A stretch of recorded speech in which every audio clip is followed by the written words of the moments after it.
Tonight, the Democrats force an inquiry into the Victorian loans affair.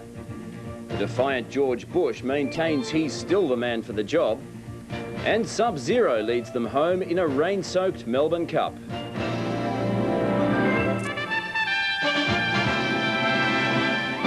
Good evening, Ian Henderson in Melbourne with ABC News. Evans opened up over Flemington and it belonged to the powerful grey Sub-Zero, who ploughed through the rain-affected track to take out the 1992 Melbourne Cup. It was also a day of drama. The rain signalled the end of Let's Elope's campaign for consecutive Melbourne Cup wins.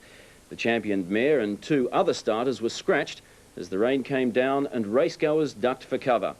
But mostly it was a day of triumph for Sub-Zero, jockey Greg Hall and trainer Lee Freedman.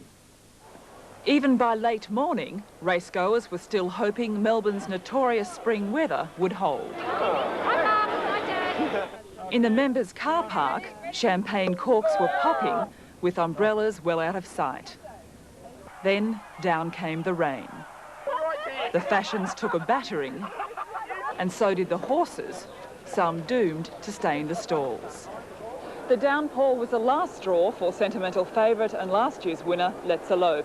The heavy track forced her withdrawal about an hour before the race.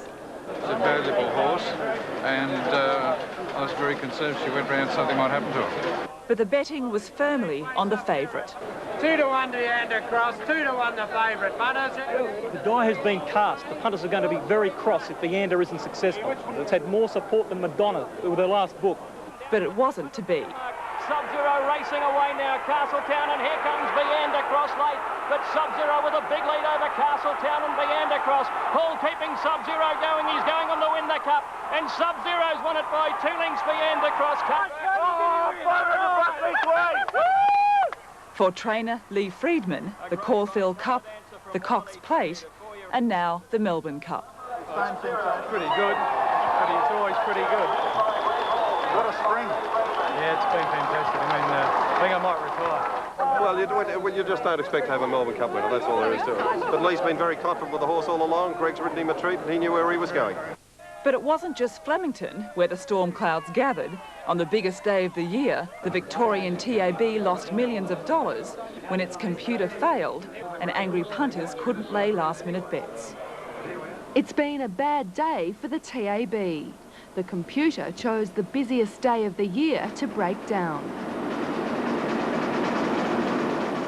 In the vital hour before the big race, the system went down, affecting the state's 580 TAB agencies. It's not something that happens very often here, and when it happens we take it very seriously.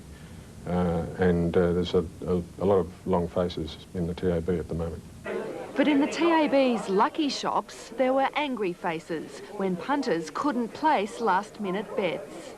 Obviously, some customers weren't very happy, and all that we can do is apologise to those people and promise them that we'll try and avoid it in the future. The system overloaded when Let's Elope, My Eagle Eye and Cross Swords were scratched, and $750,000 had to be refunded to customers. The breakdown has cost the TAB more than $2 million. The telephone betting room, which handled 250,000 calls today, wasn't affected. The 12-year-old computer will be replaced in 1994. It's not only the biggest race day of the year, it's also a big day for the fashion-conscious and party-goers. As Nicole Chvastek reports, they didn't disappoint.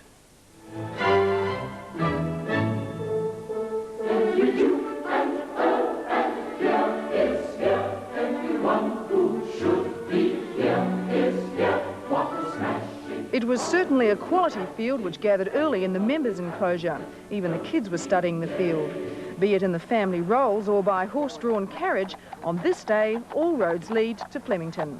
As usual, the car park became a haven for some civilised eating.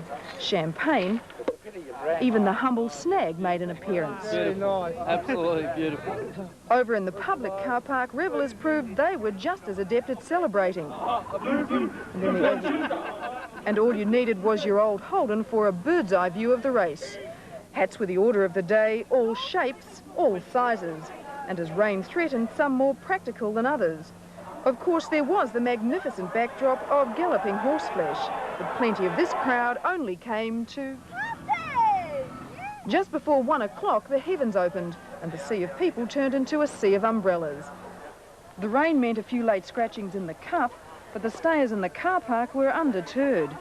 At the end of it all, tons of rubbish, fortunes won and lost, and just 364 days to go until that next Tuesday in November.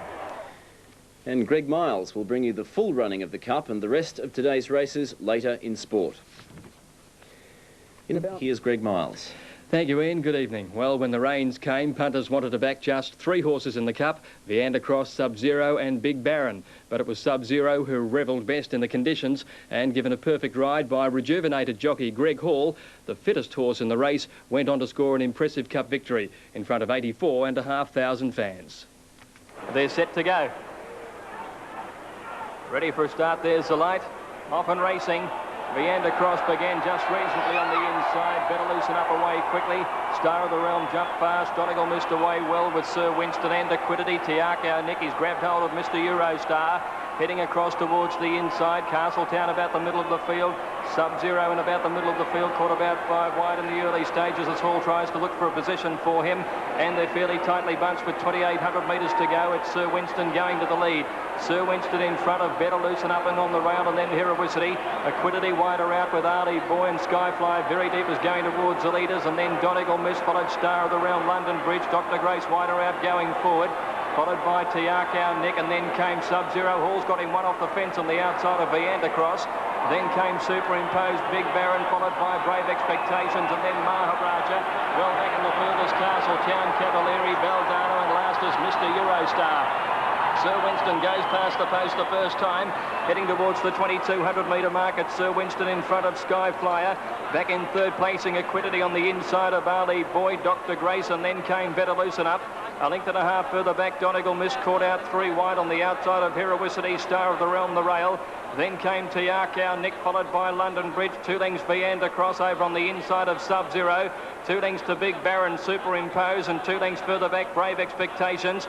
Maharaja, Valdano, followed by Cavalieri outside Castletown, and 2 lengths to Mr. Eurostar. They've gone past the 1,800 metre mark now. Sir Winston by more than 2 lengths to Skyflyer, Equidity on the rails. Then Dr. Grace caught out wide. They're not going very hard. Better Loosen Up in on the inside.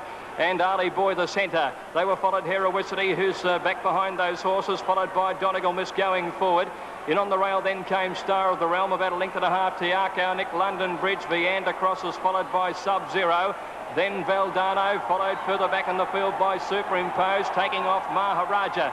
Then Big Baron, followed by Cavalieri. About third last still is Castletown from Brave Expectations and Mr. Eurostar.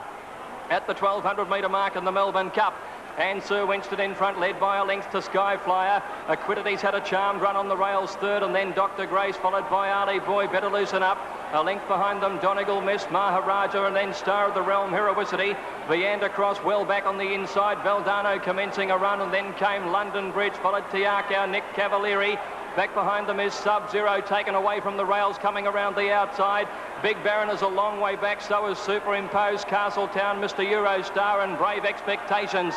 They're coming to the turn. There's 600 left to go. The charge is coming. Sir Winston will narrowly turn in front from Skyflyer and Equidity. Wider out is Maharaja, and deep out Cavalieri's coming with a big run, and then came Sub-Zero running into it. Viander Cross threading through near the inside. Sir Winston at the 400, led for home by about 2 lengths now to Cavalieri, and Sub-Zero running on, followed by Castletown coming now, and then came Equidity, and further back is Viander Cross. Sub-Zero raced to Sir Winston down to the 200 metre mark.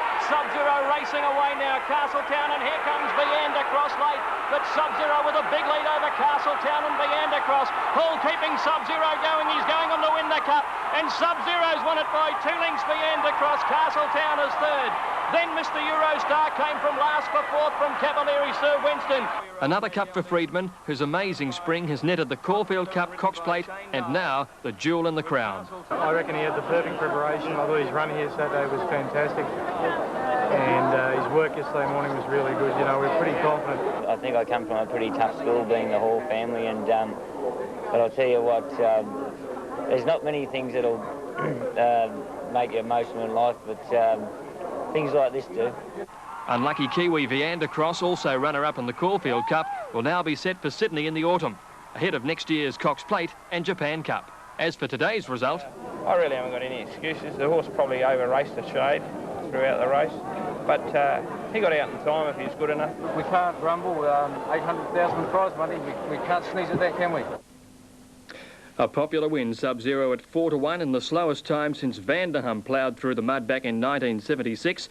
The official last in the race was Heroicity, and Chris Muntz, who rode Equidity, has been suspended until December 5 for causing interference at the 400 the first time. A chain reaction resulted in 9 horses being checked. Well, the Cup was the only race favourite punters got right. The remaining winners started between 8 and 20-1. No luck in the Cup, but a double for Stephen King and John Marr. The hurdle, was taken by Mountain Oak at 10-1. The Grand National place getter, too good for them and a good price today. Tolo Harbour was the first leg of the double for Stephen King and Marr, made it 2 out of 2. The favourite Keltree slow to begin. The third went to Rochetta, who came down the middle of the track with Kevin Forrester on board. Race 4 started the quadrutta with an outsider.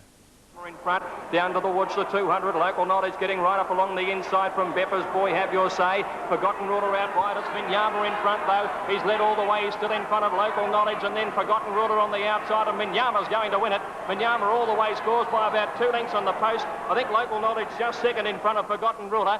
In a Minyama all the way at 20-1. A couple of outsiders dead heating for the minor end of the prize. Let's Hurry speared away in the next. Running on powerfully the outside, and Leggings is out wide, finishing with a rush. It's Let's Hurry taking the lead though from Prince of Praise. Leggings out wide and Sir Bidgewit. Let's Hurry in front though, down nearing the line, and Let's Hurry's won it from Prince of Praise. Sir Bidgewit burst through, grabbed third just in front of Carol Engine. Let's Hurry eased from 10s out to 16-1 before defeating Prince of Praise. The big odds of 33-1. Auntie Mary, the favourite, never in it. And Dan Jeeke, favourite, race 7. Excited Angel trying to reach Something Wicked. Something Wicked in front. Excited Angel's coming home the better. She's got her. Excited Angel raced to the lead, and Excited Angel beat Something Wicked. Third, a photo between Beach Charm and Osmart. A lucky ride for Hong Kong visitor Darren Gauci. Excited Angel getting the money at 8-1. The favourite disappointing, didn't get the trip. Serene Look in the all-white favourite, the last. Finishing well along the inside. Serene Look stopping. Gold Design's got her with 100 to go. Gold Design raced up to the lead now from Serene Look, and then Sagacious Lass, but it's Gold Design. Gold Design goes on to win it by 2 lengths to Serene Look.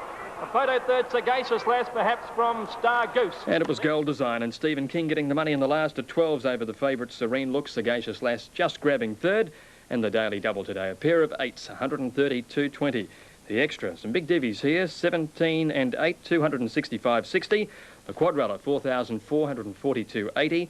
The quad extra, $31,000. Nobody managed the straight 6 today, and a jackpot pool of $190,000 into Oaks Day on Thursday. So Ian and I are going to put our noses into the form guide for the next day or so and knock it off. Well, I'll tell you what, Greg, congratulations on tipping the winner first up, and on a first-class call today. Thanks Fantastic. so much. Okay.